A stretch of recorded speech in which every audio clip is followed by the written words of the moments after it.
आपकी रिपोर्ट में आया कि एएमएच कम है, एग्स का नंबर कम है। तो अब किसी ने आपको बोला कि आईवीएफ करवा लो, कोई कह रहा है कि आईयूआई करवा लो, कोई कह रहा है कि नेचुरली अटेम्प्ट करो बिकॉज़ प्रेगनेंसी होने के लिए तो सिर्फ एक ही अंडा काफ़ी है, तो why to take a treatment. तो ये चीज़ कैसे डिसाइड हो कि हमको कौन-सा ट्रीटमेंट देना चाहिए अगर एएमएच कम है, नंबर ऑफ एग्स कम है? तो आज इस वीडियो में हम यही समझेंगे। नमस्कार, मैं doctor Diksha Tiwari, fertility specialist and IVF consultant, New Hope IVF Indore.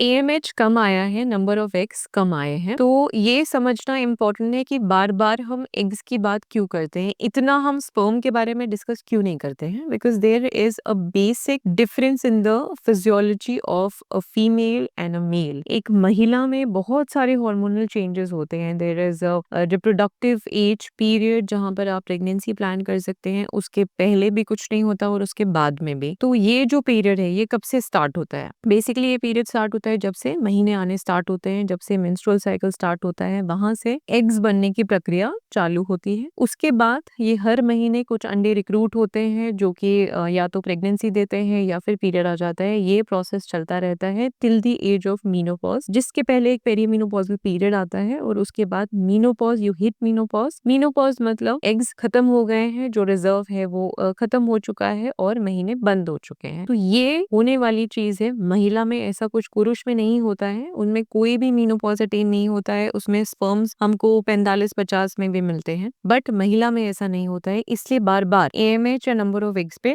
जोर दिया जाता है। तो अब आते हैं हम अपने टॉपिक पे, यानी कि अगर नंबर ऑफ एग्स कम हो गए हैं तो इम्पोर्टेंट जो है समझना कि हम ऐसा डिसीजन कैसे लें कि कौन सा ट्रीटमेंट हमें लेना चाहिए या कुछ भी नहीं लेना चाहिए। तो इम्पोर्टेंट है एज, महिला की एज अभी कितनी है जिस समय आपकी रिपोर्ट आई है, उस टाइम पे शादी को कितना टाइम हुआ है, कौन कौन सा ट्रीटमेंट आप ले चुके हैं और क्या अदर एसोसिएटेड फैक्टर्स भी हैं, जैसे पुरुष में कुछ स्पर्म काउंट, मोटिलिटी या मोर्फोलॉजी में दिक्कत है या ट्यूब में प्रॉब्लम है या कोई और भी बहुत सारी समस्याएं होती हैं जो कि क्या एबनॉर्मल है, तो उसके अकॉर्डिंग ये चीज डिसाइड की जा सकती है। यदि मानो सब कुछ नॉर्मल है, पुरुष का काउंट वगैरह नॉर्मल है और यूट्रस नॉर्मल है, लाइनिंग नॉर्मल है, everything rest everything is normal, बस एक ही चीज कम है, वो है नंबर ऑफ एग्स। तो यदि आपकी एज 30 से कम है, नंबर ऑफ एग्स अभी आ रहे हैं 7-8 नंबर ऑफ एग्स है और शादी को अभी 2-3 महीना ही हुआ है, शायद आपने अटेम्प्ट भी ना किया हो प्रेगनेंसी के लिए, तो इम्पोर्टेंट ये है कि उस टाइम पे या तो आप फटाफट अटेम्प्ट कीजिए प्रेगनेंसी के लिए, 1-2 साइकिल लीजिए नेचुरली ट्राई करने के लिए, या फिर आप ओव्यूलेशन इंडक्शन के साइकिल्स ले सकते हैं जिसमें कि एक अंडा इंड्यूस करके उसके साथ टाइमिंग करेक्ट की जाए कि जिस समय अंडा रप्चर हो उसी टाइम पे आप प्रेगनेंसी के लिए ट्राई करें, जो कि मैक्सिमम चांस ऑफ इम्प्लांटेशन जहां पर है, तो वो लेना इंपॉर्टेंट है। अब बात करते हैं हम आईयूआई या आईवीएफ की। तो आईयूआई का पर से सक्सेस रेट इज 10-12% जो कि होता है। उसका रीजन ये है कि आईयूआई में बहुत सारी चीजें हमारे कंट्रोल में नहीं होती हैं। उसमें जो हमारे कंट्रोल में है वो है एग्स बनाना, एग्स को रप्चर करना और जिस टाइम पे एग्स है उसी टाइम पे स्पर्म यूट्रस में डालना, जिसमें सर्विक्स बाईपास होता है और जो अच्छे चलने वाले शुक्राणु हैं वो यूट्रस में डाले जाते हैं, जिससे कि सक्सेस रेट इंप्रूव हो ताकि फटाफट से स्पर्म एग के पास पहुंचे और उसे फर्टिलाइज करे। तो इसमें टाइमिंग बहुत इंपॉर्टेंट है। बट उसके बाद स्पर्म को, एग को खुद ही फर्टिलाइज करना होता है, एम्ब्रियो बनना होता है, एम्ब्रियो इम्प्लांट खुद ही नेचुरल बॉडी में होना होता है, इसलिए इसका सक्सेस रेट इतना है। और अगर नंबर ऑफ एग्स भी कम है, आपका एज 35-37 है और नंबर ऑफ एग्स कम है, एएमएच आपका 0.5-0.6 है, तो इसका सक्सेस रेट फिर फर्दर गो डाउन टू 5-7%। तो ये समझना इंपॉर्टेंट है। ट्रीटमेंट क्या लेना है, that is your choice, that is absolutely a patients choice है उसको कौन सा ट्रीटमेंट लेना है। बट ट्रीटमेंट आप उसका सक्सेस रेट और उसके कॉस्ट जान के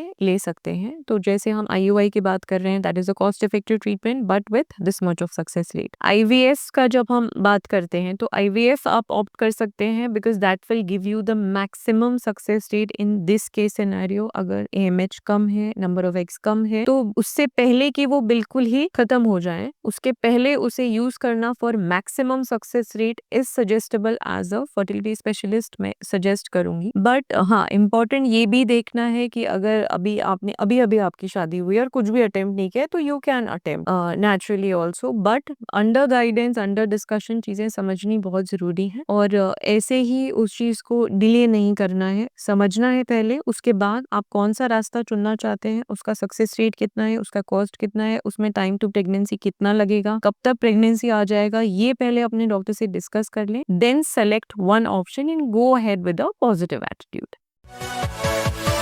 Yeah.